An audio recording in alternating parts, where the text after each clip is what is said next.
तो आप ब्रांच के लिए जैसे कुछ स्टूडेंट्स का कहना होता है कि मुझे ये ब्रांच नहीं लेनी है या फिर मुझे मेटलर्जी या केमिकल या इस टाइप की ब्रांचेस अगर मुझे टॉप की किसी एनआईटी मिल रही तो मैं प्रेफर नहीं करता हूँ, या वो काउंसलिंग में पार्टिसिपेट जब करते हैं तो चॉइस फिलिंग में थोड़ा ये सब मिस्टेक्स होती हैं बच्चों से।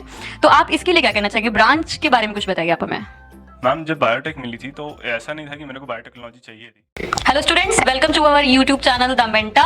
हमारे लास्ट वीडियोस में स्टूडेंट्स आपने देखा होगा कि हमने आपको स्टूडेंट्स के बहुत सारे ऐसे रिव्यूज दिए थे जिसमें कि स्टूडेंट्स ने खुद अपने एक्सपीरियंसेस शेयर किए थे कि उनका कैसा एग्जाम गया है। उसी के बिहाफ में हमने परसेंटाइल का आपको एनालिसिस दिया है। एंड लास्ट वीडियो हमने आपसे शेयर किया है कुछ स्टूडेंट्स के बारे में जिन्होंने अपनी लास्ट ईयर की 2020 की काउंसलिंग अटेम्प्ट की एंड उन काउंसलिंग्स में उनको क्या क्या फेस करना पड़ा। तो आज हमारे स्टूडियो में स्वागत है हमारे स्टूडेंट आगमन चंद्रा इनका नाम है, और इनको 2020 में जेईई मेंस के रैंक के द्वारा एनआईटी रायपुर में बायोटेक ब्रांच अलॉट हुई थी। तो आज हम इनसे कुछ बात करेंगे कि उनका क्या एक्सपीरियंस रहा और उनकी जेईई मेंस में क्या रैंक थी, प्लस उनकी एससी कैटेगरी में भी कुछ रैंक थी जिसका वो अच्छे से यूज कर सकते हैं और कर सकते थे, जिसका हमने इनको पूरा गाइडेंस दिया है। तो हम इनसे जानते हैं कि अपनी रैंक बताएंगे ये और अपने बारे में बताएंगे काउंसलिंग के बारे में, और अपना रिजल्ट बताएंगे कि आपका रिजल्ट क्या था, जेईई मेंस में आपकी परसेंटाइल क्या था। मैम मेरी परसेंटाइल 83 थी जेईई में, और मेरा जो रैंक आई थी वो 1,80,000 आई थी, और कैटेगरी की रैंक मेरी 9,500 थी। अच्छा, कैटेगरी में आपकी 9,500। तो आपको पता था कि आपकी जो रैंक आई हुई है जेईई मेंस की सीआरएल एंड देन आपके पास कैटेगरी का भी एडवांटेज था, तो आपको क्या लगता था कि आपको कोई कॉलेज एनआईटीज में या आपको कुछ जीएफटीआईज में कोई कॉलेजेस अलॉट हो सकते हैं? नहीं मैम, बिल्कुल भी एनआईटीज़ और जीएफटीआईज़ का कोई आइडिया नहीं था। बस ये था कि जेईई मेन क्लियर हो गया तो शायद स्टेट लेवल के जो लोकल कॉलेजेस हैं शायद उसमें एडमिशन मिल जाए। और उसमें भी जब नेट के थ्रू गए थे तो उसमें कोई अच्छी ब्रांच नहीं मिली थी, कोर ब्रांचेस नहीं मिली थी, प्लास्टिक और ऑयल इंजीनियरिंग जैसी ब्रांचेस मिलनी थी। बट बाद में जब काउंसलिंग कराई और एक्सपर्ट्स से तब पता लगा कि एनआईटी में बायोटेक्नोलॉजी मिल जाएगी। ओके, तो आपको खुद से आइडिया नहीं हो पाया, आपने कहीं ऑफिशियल डेटा कहीं चेक किया था या आपको खुद से काउंसलिंग करने पे कुछ हेल्प हुआ? कैसे आपने मतलब प्रयास हमारे तक कैसे पहुंचे, और आपको काउंसलिंग्स में हमने एनआईटी रायपुर तक पहुंचने के लिए आपको कैसे हेल्प किया? एक्चुअली जब मैंने गूगल पे सर्च किया था ये कट ऑफ्स वगैरह के बारे में, तो जो स्टेट लेवल कॉलेजेस में थे उसमें भी मेरे को मेरे रैंक के हिसाब से कोई कोर ब्रांचेस नहीं मिल रही थी, और बहुत नीचे की ब्रांचेस मिल रही थी जो जिसमें शायद मैं इंटरेस्टेड नहीं था। लेकिन फिर सोर्सेज के आपके पास आए, हम मेरे जो मैथ्स टीचर थे उन्होंने आपका कॉन्टैक्ट दिया, हम आपके पास आए, तब मुझे पता लगा कि मुझे स्टेट लेवल से अच्छे नेशनल लेवल के कॉलेजेस मिल रहे हैं, उसमें भी बायोटेक्नोलॉजी मिल रही जो काफ़ी बेटर थी उन ब्रांचेस से जो हमें स्टेट लेवल पर मिल रहे थे। आपकी जेईई मेंस में परसेंटाइल क्या थी जनवरी और आपके सितंबर अटेम्प्ट्स में? मेरी जनवरी में तो 83 परसेंटाइल थी, और मेरी उसमें सितंबर वाले में मेरी 48 थी। ओके, दैट मीन्स जनवरी का अटेम्प्ट आपका बहुत अच्छा गया था, आपने उसमें स्कोर किया। तो आपको कुछ भी आइडिया था कि आपको एनआईटीज में अलॉटमेंट काउंसलिंग्स में होगी? आपने कैसे कितने राउंड तक खुद प्रयास किया? मैंने जितनी काउंसलिंग कराई मैंने आपके थ्रू कराई, और एनआईटीज़ मिल रही थी ये मेरे को पहले से बिल्कुल आइडिया नहीं था। 6th राउंड जो सा के अटेम्प्ट किए थे वो भी उसमें भी मेरे को कोई अलॉटमेंट नहीं मिला था। फिर 6th राउंड तक आपने होप छोड़ दी थी कि आपको कुछ भी अलॉटमेंट नहीं मिलेगा? होप छोड़ी तो नहीं थी, लेकिन बट थोड़ा मतलब होप सेल्फ कॉन्फिडेंस थोड़ा नीचे हो गया था इसलिए। तो लास्ट ईयर्स के आपने एनालिसिस वगैरह जो भी किए थे खुद से, तो उससे आपको लग रहा था कि मुझे एनआईटीज में कुछ नहीं मिलने वाला है, राइट? राइट बिल्कुल, मुझको बिल्कुल भी कहीं से भी क्लू नहीं था कि मुझको एनआईटीज़ मिल सकती हैं। और जितना भी इंटरनेट से मैंने देखा था उसमें मतलब कोई भी ऐसा रैंडम नहीं था जहाँ जिसके हिसाब से मेरे को पता लग जाए कि मेरी रैंक उसमें एनआईटीज़ में आ रही थी। तो आपको किस राउंड में एनआईटी रायपुर में अलॉटमेंट हुआ? मुझे लास्ट राउंड बिल्कुल जो सीसैप का स्पॉट राउंड होता है सेकंड वाला, उसमें मेरे को रायपुर में बायोटेक्नोलॉजी अलॉट हुई है। तो आपको कुछ ऐसा भी आइडिया था कि आपकी जो ऐसे कैटेगरी रैंक है, आपके पास कैटेगरी है, तो बहुत सारे स्टूडेंट्स को नहीं पता होता है कि हमको एनआईटीज रैंक पे मिल सकता है, प्लस आपको ये आइडिया था कि आपकी फीस भी उसमें आपको रिलैक्सेशन मिलेगा? नहीं मैम, बिल्कुल भी आइडिया नहीं था, इस बारे में बिल्कुल नॉलेज नहीं थी। बस ये एक्चुअली 12th तक सबका यही रहता है कि बस जेईई मेंस देना है, उसके बाद क्या करना है, रैंक आने के बाद किसको रैंक को अच्छे से यूज़ कैसे करना है, ये किसी के पास नॉलेज नहीं होती है अच्छी अगर आपका।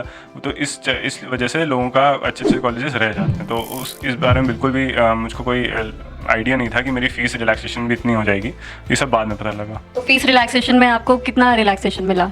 आपकी जो काउंसलिंग हुई सीएसएबी से आपको एनआईटी अलॉटमेंट हुआ, आपकी फीस में क्या रिलैक्सेशन था? 50% जो जनरल की लगती है उससे जो काउंसलिंग की फीस हमने दी है उसमें सब में 50% मेरे को मतलब कम पे लेवरेज मिला है, तो 50% कम ही फीस देनी पड़ी है। 50% कम आपकी फीस, तो ये आपको नहीं आइडिया था, इसके बारे में आपको इन्फॉर्मेशन नहीं, बिल्कुल आइडिया नहीं था। जो कॉलेज की फीस में रिलैक्सेशन मिल रहा है उसके बारे में कोई आइडिया नहीं था। ठीक है, तो आप क्या कहना चाहेंगे, जितने भी स्टूडेंट्स 2021 का जेईई एग्जाम दे चुके हैं, अब वो काउंसलिंग अटेम्प्ट करेंगे तो आप उनके लिए क्या कहना चाहते हैं? जैसे आपकी रैंक 1,90,000 है, 80,000 है एंड आपके पास कैटेगरी का भी रिजर्वेशन है, तो आप अब नेक्स्ट स्टूडेंट्स को क्या कहना चाहते हैं? काउंसलिंग्स में क्या उनको अटेम्प्ट करना चाहिए सारी काउंसलिंग्स, जितनी भी वेरियस काउंसलिंग्स होती हैं?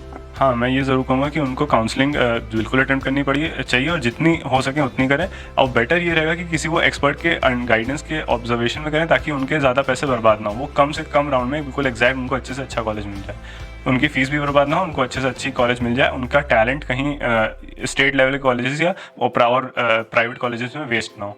आपकी जेईई एडवांस में भी कुछ रैंक थी? नहीं, जेईई एडवांस मैं क्लियर नहीं कर पाया था, तो उसकी वजह से मेरा उसमें कोई रैंक नहीं है।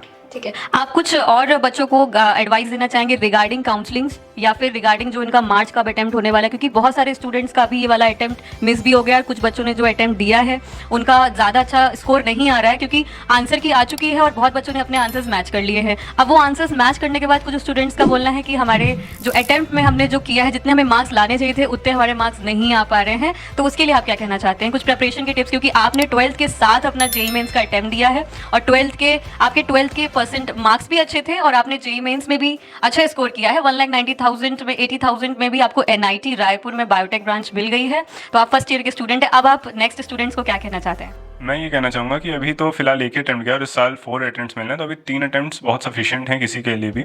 और सेकंड एडवाइस ये दूंगा कि जेईई मेंस जब तक जेईई मेंस की कंसर्न है तब तक उसमें जितना लेवल आता है बोर्ड लेवल पे आता है और बेसिक्स आता है, तो मैं उनको ये एडवाइस देना चाहूँगा कि पहले वो अपना जो बोर्ड लेवल पे उनकी कॉन्सेप्ट्स हैं, बेसिक्स हैं, वो बहुत क्लियर करें, क्योंकि मेंस में जैसे ही वो जाते हैं क्वेश्चंस ट्रिकी नहीं होते हैं, बट वो अगर आपको सारे कॉन्सेप्ट्स अच्छे से नहीं आते हैं तो फिर आप उनको सॉल्व नहीं कर पाएंगे। अगर आपके कंसेप्ट अच्छे होंगे, आपके बेसिक्स बहुत बेटर होंगे, तो आप आसानी से एक ही अटेम्प्ट में क्लियर कर लेंगे। और अगर नहीं होता है तो अभी काफ़ी 3 अटेम्प्ट हैं जो सफिशिएंट है।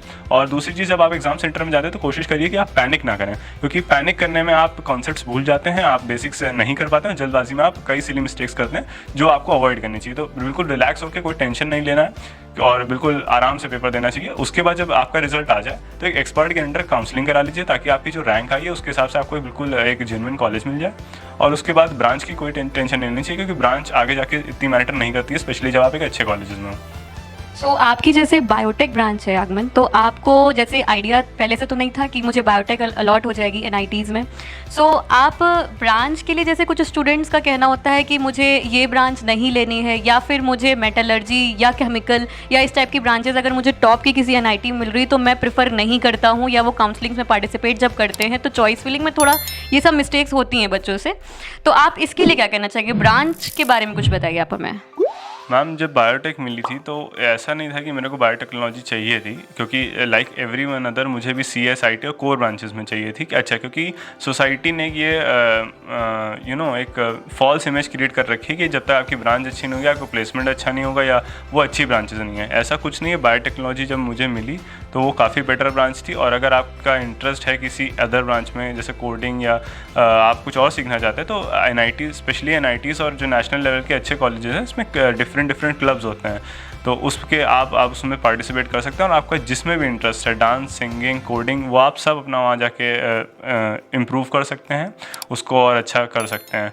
इसमें ब्रांच वाली कोई नहीं थी, बस ब्रांच एक आप होती है कि इसमें आप फील्ड में रिसर्च करेंगे।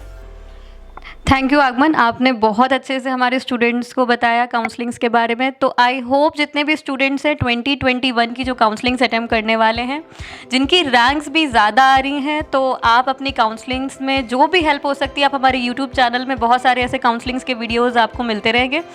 आप हमें कॉन्टैक्ट भी कर सकते हैं, मेल भी कर सकते हैं, एंड आपको जो भी डाउट्स आ रहे हैं कॉलेजेस की काउंसलिंग्स में या किसी भी वेरियस काउंसलिंग्स में, ऑलमोस्ट आगमन आपने भी वेरियस काउंसलिंग्स अटेम्प्ट की हैं, तो काउंसलिंग्स में कोई भी दिक्कत आ रही है आपको, आप हमारे यूट्यूब चैनल में फ्री ऑफ कॉस्ट वीडियोस देख सकते हैं। And make to easy counselling series हमने लॉन्च की है, आप उसको परचेज कर सकते हैं, बाय कर सकते हैं, और मिनिमम कॉस्ट में हमने उसको लॉन्च किया हुआ है। आप उसको बाकी मैं एक बात और बता दूं, जितने भी स्टूडेंट्स टॉप रैंकर्स रहेंगे उनके लिए फ्री ऑफ कॉस्ट है, आप आराम से उसको डाउनलोड कर सकते हैं और अपनी काउंसलिंग्स अटेम्प्ट कर सकते हैं स्टूडेंट्स। तो थैंक यू वेरी मच, हमारे ऐसे ही वीडियोस को देखते रहिए, लाइक कीजिए, सब्सक्राइब कीजिए। आगमन, आप कुछ एंड में कहना चाहते हैं स्टूडेंट्स को?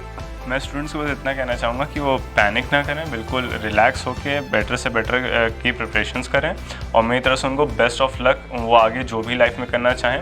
एंड हो सकता है लाइफ में आप कॉलेज अच्छा ना मिले या ब्रांच अच्छी ना मिले, but at the end matter ये करता है कि आप अपनी अटेम्प्ट्स कितने डालते हैं, आप अपनी एफर्ट्स कितने डालते हैं, और उसी पे आपकी लाइफ डिपेंड करती है। कभी भी IITs नहीं मिली तो आगे जाके लाइफ बेकार हो जाएगी, ऐसा आप बिल्कुल भी अपने पे प्रेशर ना डालें, बिल्कुल ईजी रिलैक्स करें।